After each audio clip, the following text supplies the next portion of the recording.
Nous commençons cette édition par un communiqué de l'état-major général des armées sur la situation de l'Éré, région de Tombouctou, le 17 septembre 2023. Le commentaire est signé Ali Djoumatina. Les forces armées maliennes de la localité de l'Éré, région de Tombouctou, ont réagi à une attaque complexe des terroristes à bord des véhicules et sur moto contre le camp du groupement de la garde nationale et celui de l'armée de terre, respectivement au centre et à la périphérie de la dite localité, dans l'après-midi du 17 septembre 2023 à 15h30.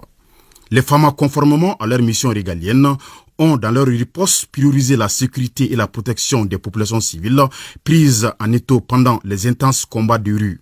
Les renforts aéroterrestres ont été déployés en appui, y compris des frappes aériennes de précision.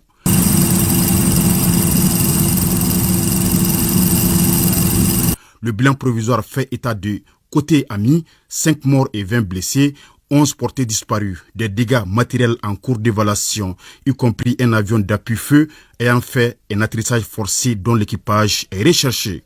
Côté terroriste, 7 corps abandonnés dans le camp de l'armée de terre, 8 véhicules détruits, dont certains équipés d'armes lourdes avec des occupants estimés à une trentaine neutralisés. Plusieurs blessés ont été évacués en soins dans le secteur.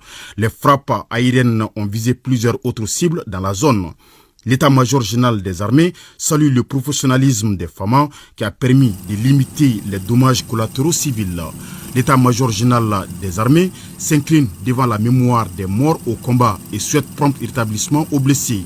Il salue le soutien remarquable des populations du secteur avant, pendant et après le combat.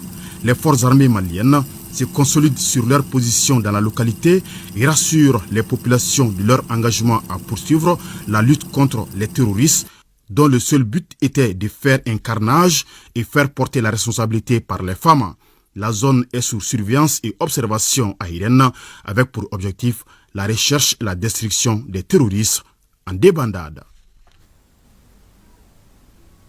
Le Premier ministre a reçu successivement en audience les membres du groupement des amis de l'Institut national des arts et du patrimoine du Mali et ceux